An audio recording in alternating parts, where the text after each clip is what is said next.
Hello everyone, Girnar coaching academy या चॅनलवर तुमच्या सर्वांचं स्वागत आहे। सरळ व्याजचा पहिला प्रश्न बघूयात। अगदी सिंपल बेसिक सुद्धा प्रश्न एक्झामला पडलेले आहेत आणि बऱ्यापैकी सोपे प्रश्नही पडतात। काठिण्यपाती नेहमीच IBPS देखील खूप कठीण टाकते क्वेश्चन असंही नाही, अगदी सोप्यातला सोपा प्रश्न देखील विचारला जातो। तर आपण या लेक्चरमध्ये सरळ व्याज रिलेटेड सर्व टाईप आणि सर्व प्रकारचे एक्झाम्पल बघूयात। तर पहिला प्रश्न आहे, 10.9% दराने 9,600 रुपये मुद्दलाचे 3 वर्षाचे सरळ व्याज काढा आणि आपल्याला खाली ऑप्शन्स दिलेत। तर आपण सरळ व्याज कसं काढतो? सरळ व्याज म्हणजे मुद्दल गुणिले दर गुणिले मुदत भागिले 100 हे सर्वात पहिला लक्षात ठेवायचं आणि या सूत्रामध्ये दिलेल्या सर्व किमती टाकायच्या। आता मुद्दल किती आहे? 9,600 रुपये। दर किती आहे? 3 वर्ष हा झाला दर आणि दर किती आहे? 9% दर आहे। 9% दराने 9,600 रुपयांचे आणि मुदत किती दिले? 3 वर्ष मुदत दिले। या किमती ॲज इट इज आपण पुट केल्या भागिले 100। आता या 2 झिरोला हे 2 झिरो कॅन्सल झाले म्हणजे 96 गुणिले 9 त्रिक 27 आणि या दोघांचा गुणाकार किती येतो? तर 2,592 म्हणजे 3 वर्षाचं सरळ व्याज किती झालं? तर 2,592। आन्सर काय? Option number 4। नेक्स्ट क्वेश्चन बघूया। हा एक वेगळ्या प्रकारचा प्रश्न आहे, वेगळा टाईप आहे। 20 वर्षात पैसे दुप्पट होण्यासाठी सरळ व्याज दर किती टक्के लागेल? आता प्रश्न बघून तो कन्फ्यूज व्हायचं नाही। एक तर मेन बेसिक सूत्र आपल्याला माहिती आहे, सरळ व्याज म्हणजे काय? मुद्दल गुणिले दर गुणिले मुदत भागिले 100 एवढं माहिती आहे। मग आता दिले काय? 20 वर्षात म्हणजे मुदत दिले 20 वर्ष, पैसे दुप्पट होण्यासाठी सरळ व्याज दर किती टक्के लागेल म्हणजे आपल्याला दर काढायचा आहे, बरोबर? आणि ते रक्कम पण दिले का? नाही दिली, मग आपण ते अप्रोच मानून घेऊया। म्हणजे समजा आता रक्कम दिली नाहीये म्हणून ती रक्कम आपण x अशी मानू। रक्कम बरोबर किती? x आहे समजा। आणि दिले काय? पैसे दुप्पट होण्यासाठी म्हणजे रक्कम कशी आहे? दुप्पट आहे। मग आपण तेही व्यवस्थित लिहून घेऊ, म्हणजे प्रश्न नीट वाचायचा। रक्कम x दिली पण लिहिले काय प्रश्नात? 20 वर्षात पैसे दुप्पट होण्यासाठी म्हणजे रक्कम काय करायची? आपल्याला दुप्पट करायची, म्हणून इथे काय येणार? 2x घेतलं कारण प्रश्नात दिले दुप्पट करायची। मग व्याज कसं काढायचं? व्याज म्हणजे काय असतं? रक्कम वजा मुद्दल। व्याज म्हणजे रक्कम वजा मुद्दल। मग रक्कम किती आहे? 2x आहे आणि मुद्दल किती आहे? मुद्दल घेतले आपण समजा x, तर व्याज किती आलं? 2x वजा x किती आलं? x आलं, बरोबर? आणि कालावधी किती दिलाय आपल्याला? कालावधी दिलाय 20 वर्ष म्हणजे मुदत किती आहे? 20 वर्ष। ते आपण लिहून घेऊ समजण्यासाठी, किती आहे? 20 वर्ष। मग आता ह्याच्यावरून आपण सरळ व्याज काढू शकतो। याच किमती ॲज इट इज आपल्याला पुट करायच्या आहेत। मग सरळ व्याज म्हणजे काय असतं? मुद्दल गुणिले दर गुणिले मुदत भागिले 100। आता सरळ व्याज आपण इथे काढलं, व्याज काढलं आपण, किती घेतलं व्याज? x घेतलं।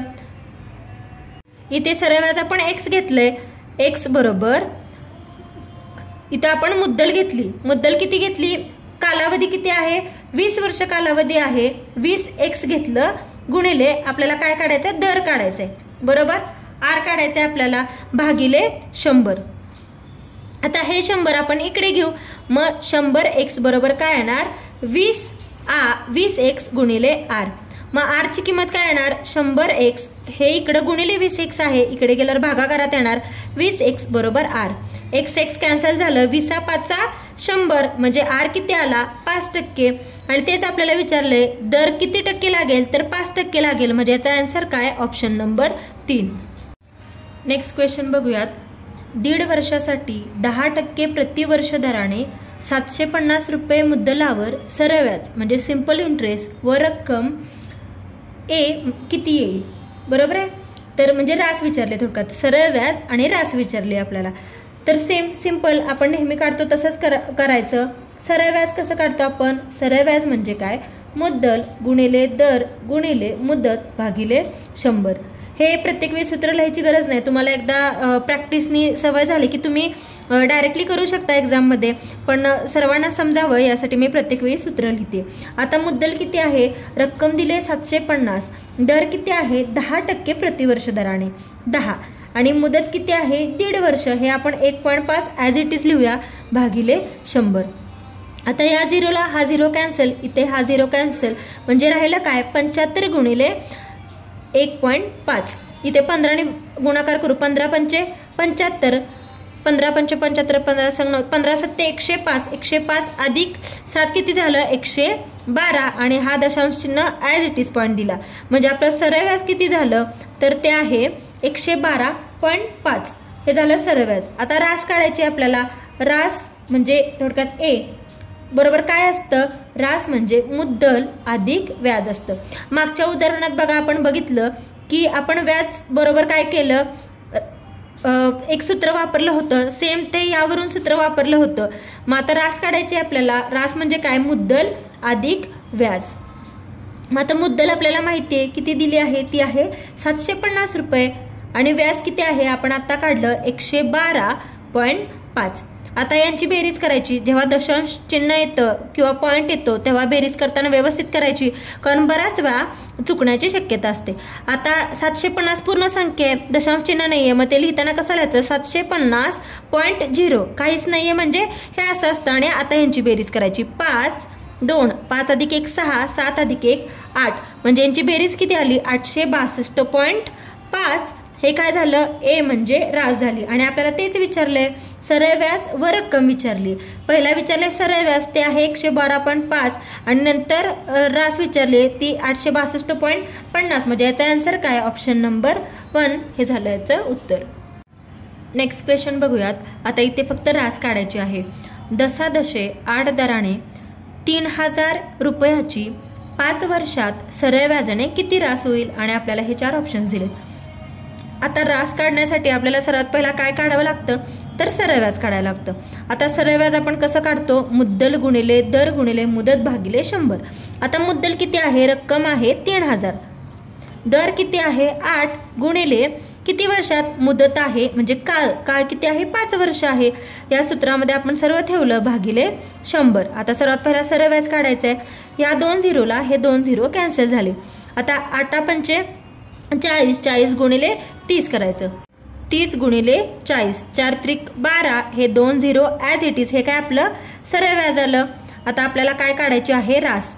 रास बरोबर काय सूत्र आहे, रास बरोबर मुद्दल अधिक व्याज.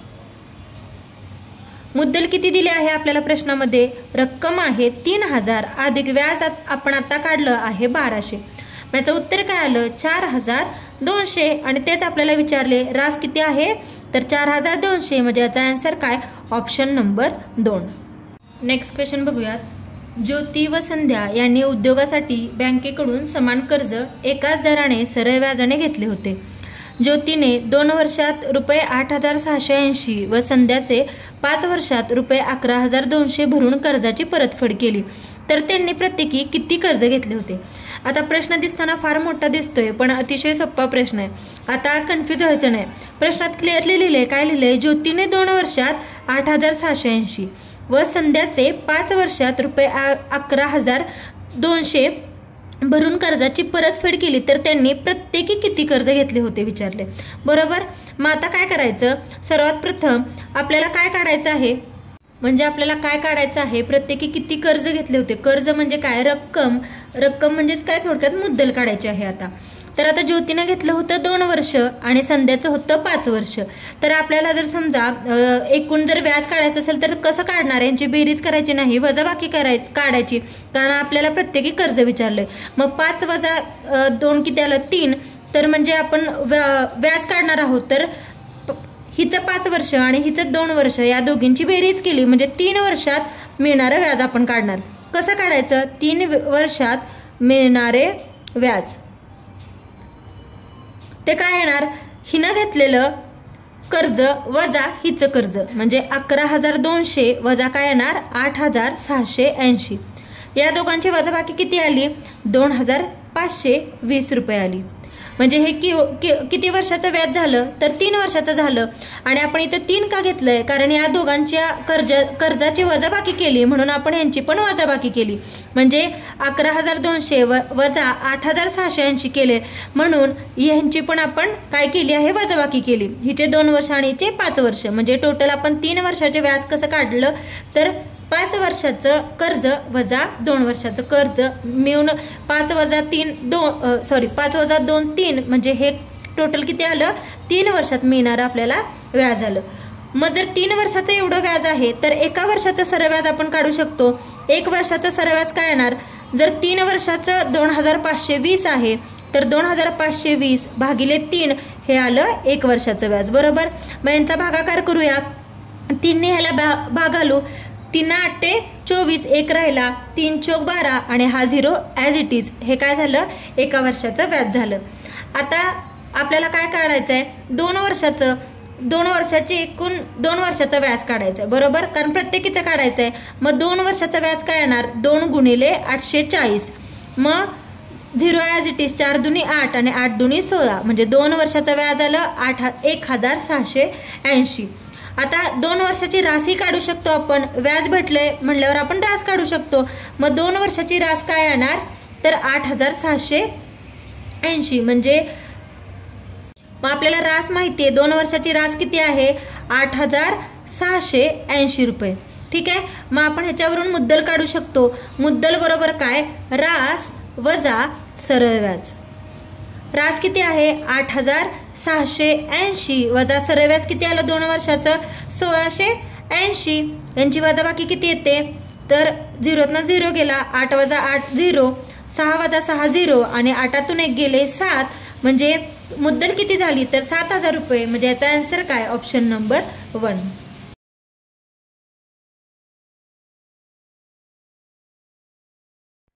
Thank you for watching.